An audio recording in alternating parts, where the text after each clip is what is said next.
Yo, what's up? It's been a while. Yeah, I can't do that anymore. I'm committing to every day, making these now again. It's important because the search for eternal life goes on, such as time goes on, and the search for eternal life doesn't stop, cannot stop, because time is finite. Okay, and we have a limited amount of time to do this, so we have to get through our finite time paradox. Somehow man is not good. I've heard this many times. Man is not good at predicting the future.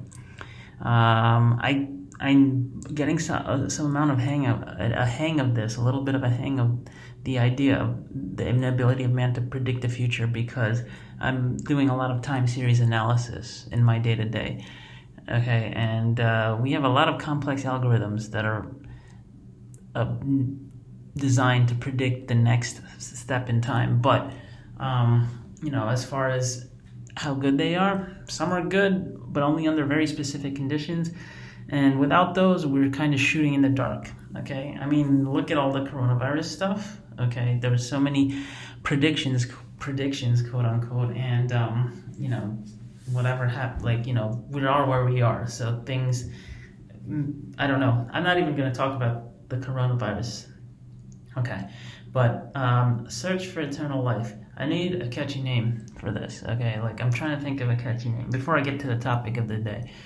The search for eternal life. Let's see. Search for eternal life. SFEL. Okay, I'm gonna call it the SFEL. I don't like SFEL. It sounds very Nordic, doesn't it? The SFEL cycle. I'm gonna call it the SFEL cycle. Okay, SFEL cycle. Search for eternal life. SFEL cycle. Okay. So SFEL cycle, I mean, no one's happy with the name of something that when they look back 30 years and they're like, oh man, I wish I would have named it that, and I'll probably do that, but for now, SFEL cycle sounds great. Okay, SFEL cycle day 10, okay? So my initial idea, I have something to talk about after this, but my initial idea was that I wanted to talk I really wanted to really understand glycolysis, okay? And the thing is, because I've been breaking down these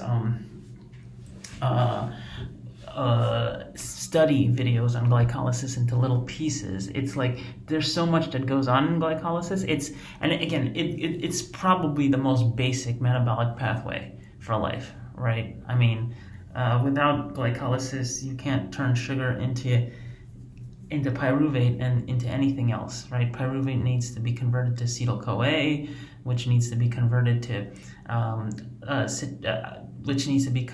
to citrate, which needs to go through the citric acid cycle, which needs to be allows NADH to occur through a concomitant reaction, and thus allowing the electron transport chain to occur and allowing ATP to be formed, which we ultimately lead.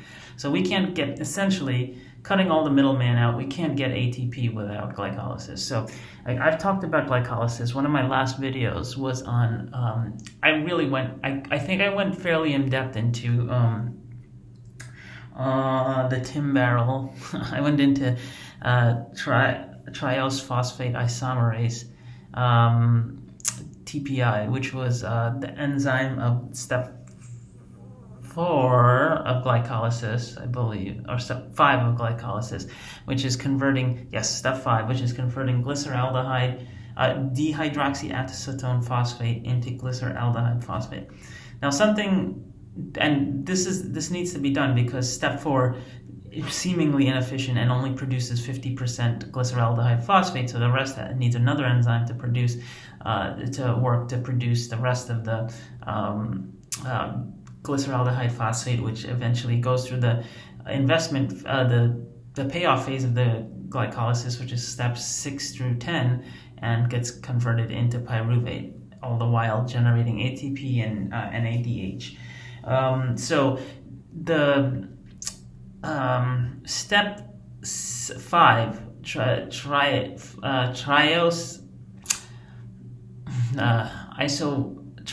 phosphate isomerase. Okay, triose, because we have 3 carbon sugars, triose phosphate, 3 carbon sugar phosphate isomerase, because we're converting the structural isomer of one triose sugar into another triose sugar.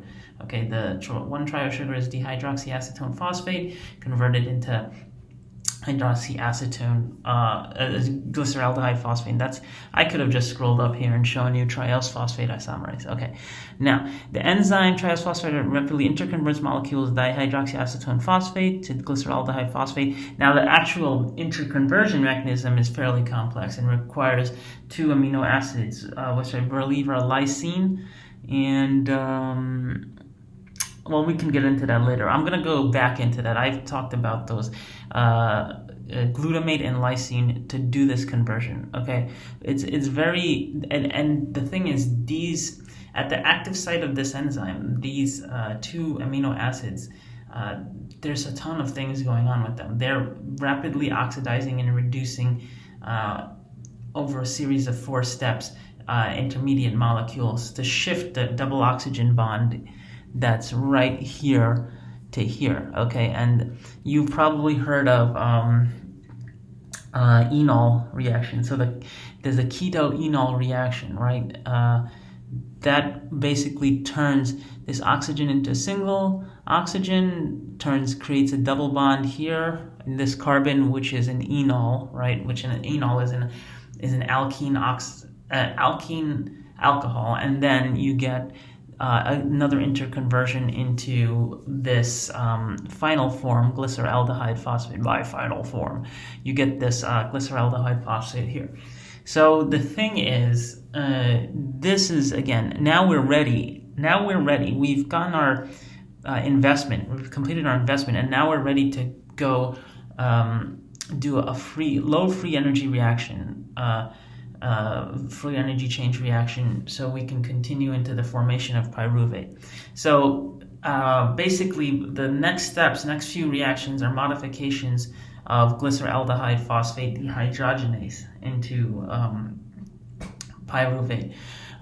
So the glyceraldehyde phosphate dehydrogenase, GAPDH, dehydrogenates and adds an inorganic phosphate to glyceraldehyde 3-phosphate producing 1,3-bisphosphoglycerate. So you recall that in step 4 of glycolysis, right, where step 2 of glycolysis, step 4, what am I saying? Step 2, we had an isomerization reaction, okay? And then we had phosphofructokinase, which after fructose was formed, we turned fructose 6-phosphate into fructose 1,6-bisphosphate.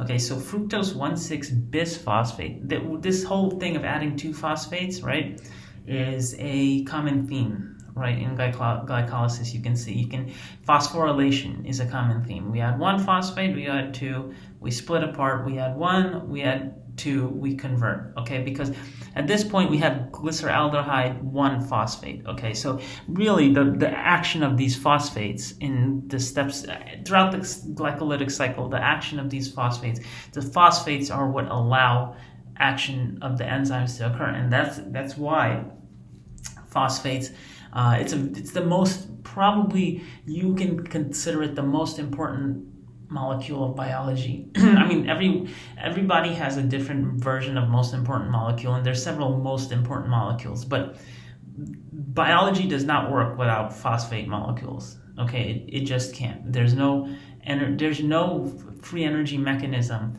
that allows reactions to be favorable spontaneously, such that these glycolytic steps will advance from one step to the next step. Okay, so, you really have to thank phosphate for all it's done. Thank you, phosphate. Phosphate should have a holiday. But, phosphate is ubiquitous in biology, right? Like, it forms the backbones of the DNA, right? Phosphate is a part of NADH, right? I mean, everywhere in biology you look, just the same way you see adenine almost everywhere in biology, because adenine and phosphate are ancient molecules, right? Phosphate is a fundamental molecule in the universe, right? Where phosphorus combines with oxygen. But adenine, a little more complex, is still it's an ancient biological molecule, and it's used everywhere for many reasons, signaling and DNA information. It's an informational molecule, right? So we can think about it like that if you're into informational theory. But anyway, I digress. So glyceraldehyde 3-phosphate dehydrogenase adds an inorganic phosphate to glyceraldehyde 3-phosphate, producing 1,3-bisphosphoglycerate. So this is done via what I've learned is a type of dehydration, which is not exactly a dehydration reaction, but it's essentially an oxidation reduction reaction, okay? So there's a few things that occur, okay? The glyceraldehyde 3-phosphate is oxidized by coenzyme nicotinamide adenine dinucleotide, NADH, okay? So we need NAD. We need NAD.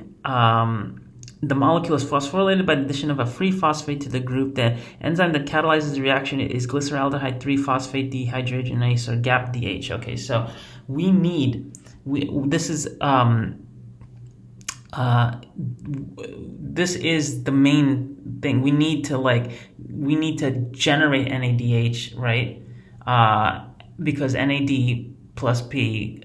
So this is the top reaction, NAD plus P, via the action of GAPDH will turn into NADH, so we're reducing NAD, so it can adding a hydrogen, so we can eventually go into the Krebs cycle, right? And then we can use the NADH in the Krebs cycle to form ATP through the electron transport chain. But this just is basically the first true oxidation reduction reaction, right? And that's why you have a dehydrogenase, an oxyreductase enzyme doing all the work here, okay? Because you have oxidation of one molecule, right? So what happens at the top, the carbon is oxidized, which means that an oxygen is essentially added by removing electrons from the carbon.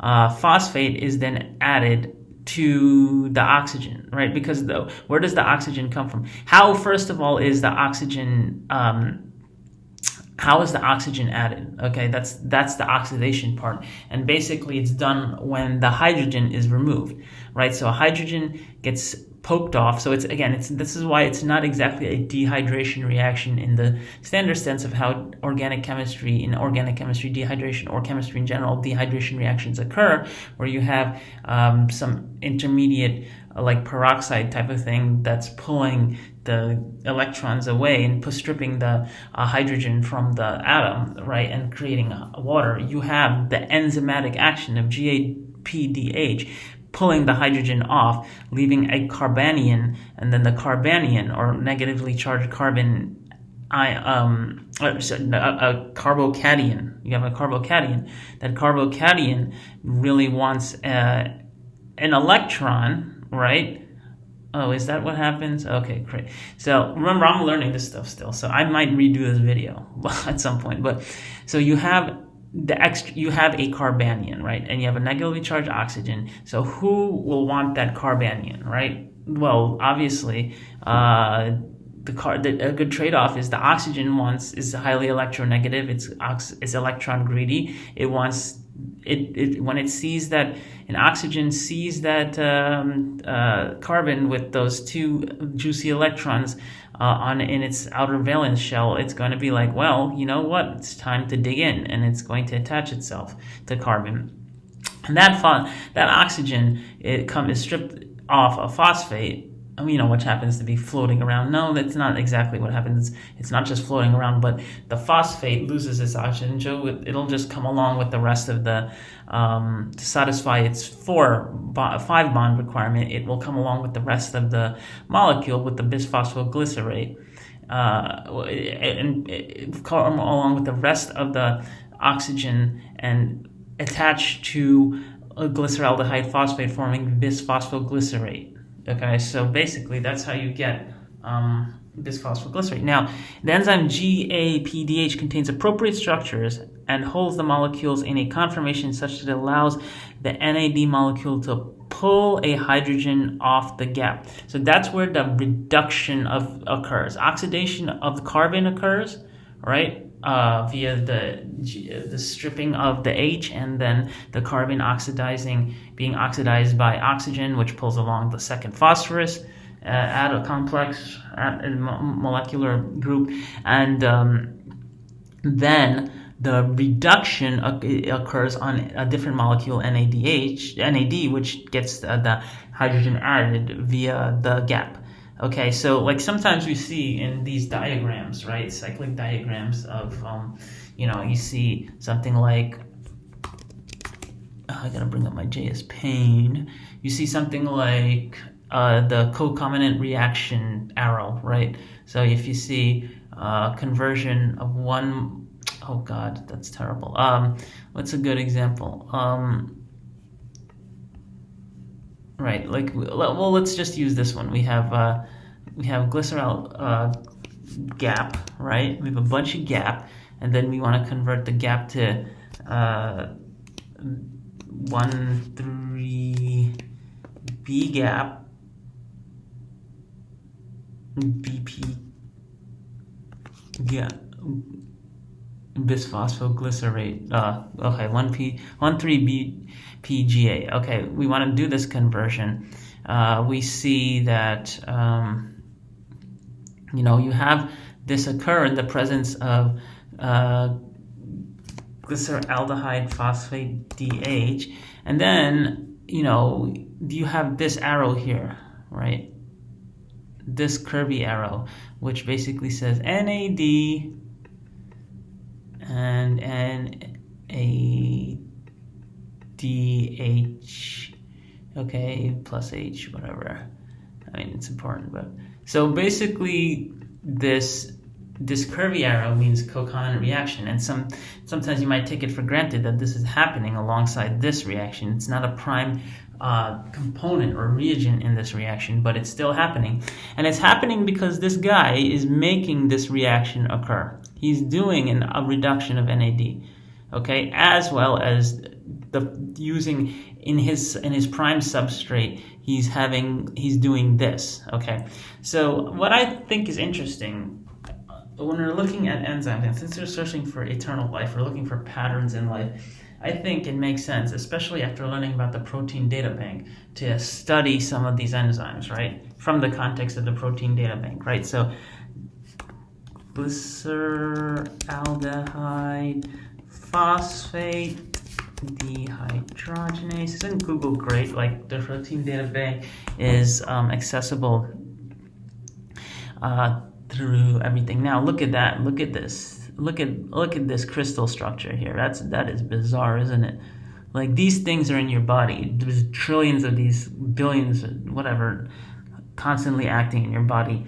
Is an enzyme of 37 kilodaltons. I guess that's an average size enzyme that catalyzes the sixth step of glycolysis. Okay. Sixth step of glycolysis, and thus serves to break down glucose for energy and carbon molecules, right? But at that point, it's actually building up the necessary molecules for the next downstream things. And by the way, glycolysis, so important. Fatty acid synthesis was another thing I started learning about today. And fatty acid synthesis, I'm just going to mention it.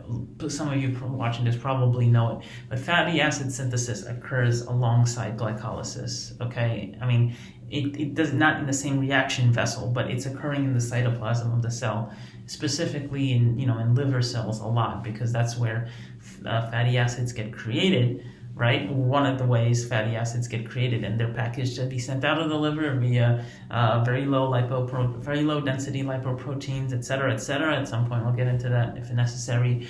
But the fatty acid synthesis requires acetyl-CoA, which requires pyruvate, right?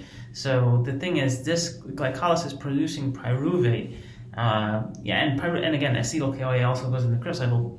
It's required everywhere, right? In every macromolecule's production occurs through the products of glycolysis, okay? So pyruvate is needed, okay, for everything. Anyway, I'll talk about fatty acid synthesis later. It's quite interesting because fatty acid synthesis, it seems like a very indirect process because it requires citrate in order to perform fatty acid synthesis. But it requires acetyl-CoA, but acetyl-CoA gets generated within the mitochondria, right? And acetyl-CoA can't leave the mitochondria, actually. The membranes in the mitochondria, there's no direct transport mechanism through either a protein or a protein shuttle structure to transport acetyl-CoA outside of the mitochondria. So in the mitochondria, what happens is that you have the Krebs cycle occurring where you have citrate being generated in the Krebs cycle and being broken down and generated by combination with acetylacetate being broken down, reacted with, facilitating other oxidations of NADH, and then finally converting back into oxaloacetate. But that citrate actually can leave the mitochondria, right? So some of the citrate is taken out of the mitochondria via a protein shuttle, which we could get into more specificity later. That protein shuttle then goes to that goes into the cytoplasm where fatty acid synthesis will occur, and that will require conversion of citrate into acetyl-CoA. Okay, so basically that's a ton of things that's happening. So let's get back to glyceraldehyde phosphate dehydrogenase for a little bit, and then I think I'm going to end this video. So GAPDH has been recently implicated in several non-metabolic processes. That's interesting, right? So it's doing stuff that has nothing to do with glycolysis. That's really good on biology for reusing things. So you don't have a ton of different things, even though you still do. In several non-metabolic processes, including transcription, activation, initiation of apoptosis, wow, ER to Golgi vesicle shuttling, not shuttling down. So they move, wow, really? And fast axonal or axoplasmic transport. In sperm, testis-specific isoenzyme GAPDH HS6. That's insane.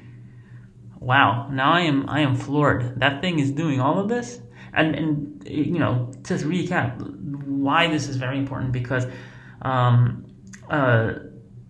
the search for eternal life, SFEL cycle, is, we care about apoptosis, right? Apoptosis is super important because signal cell death, right? That occurs that when the cell is supposed to shut down for various reasons, whether it's due to reaction to the immune system or even cellular programmed cell death. We want to biologists are going to kill me right now, but we want to avoid apoptosis if necessary of certain cells, right? Under certain conditions, etc., etc.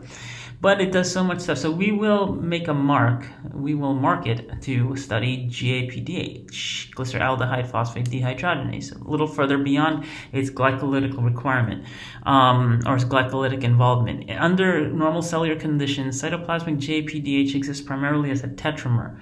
Okay, so as a tetramer, that means it's a four-piece.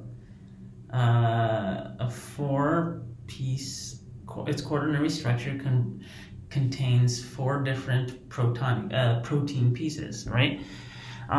This form composes four identical 37 kilodalton subunits contain a single catalytic thiol group each and critical to the enzyme's catalytic function. So remember, 37 kilodaltons in order to do what? Right? I've always found this interesting about enzymes, but in order to do what? Strip off a hydrogen, right? And put it on an NAD, and strip off a hydrogen from the carbon. Really, you need 37 times 4 kilodaltons. You need almost 140 kilodaltons worth of molecule to move an atom from one molecule to another. That's insane, right? Think about it. imagine if when something more complex needs to get done. But the thing is, these things have to be done in a controlled manner. Okay, so nuclear GAPDH has increased isoelectronic point of pH 8.3 to 8.7. So it's basic conditions it functions in. Where do basic conditions occur? Wherever you have a ton of base. In the cytosol, sure, right? You have, cytosolic pH varies, right, depending on the region of the cytosol you're in. But I'm assuming that the reaction chamber or reaction region, quote unquote, for this GAPDH to work is the right pH. Notice the scenario. What's up? It's been a while. Yeah, I can't do that anymore. I'm committing to every day. Making these now again. It's important because the search for eternal life goes on, such as time goes on, and the search for eternal life doesn't stop, cannot stop, because time is finite. Okay, and we have a limited amount of time to do this, so we have to get through our finite time paradox. Somehow man is not good. I've heard this many times. Man is not good at predicting the future. I'm getting some amount of hang of this, a little bit of a hang of the idea of the inability of man to predict the future, because I'm doing a lot of time series analysis in my day-to-day. Okay, and we have a lot of complex algorithms that are designed to predict the next step in time, but as far as how good they are, some are good, but only under very specific conditions, and without those, we're kind of shooting in the dark. Okay, I mean, look at all the coronavirus stuff. Okay, there were so many predictions, quote unquote, and whatever happened, we are where we are. So things, I don't know. I'm not even going to talk about the coronavirus. Okay, but search for eternal life. I need a catchy name for this. Okay, I'm trying to think of a catchy name before I get to the topic of the day. The search for eternal life. Let's see. Search for eternal life. SFEL. Okay, I'm gonna call it the SFEL. I don't like SFEL. It sounds very Nordic, doesn't it? The SFEL cycle. I'm gonna call it the SFEL cycle. Okay, SFEL cycle. Search for eternal life. SFEL cycle. Okay. So SFEL cycle, I mean, no one's happy with the name of something that when they look back 30 years and they're like, oh man, I wish I would have named it that, and I'll probably do that, but for now, SFEL cycle sounds great. Okay, SFEL cycle day 10, okay? So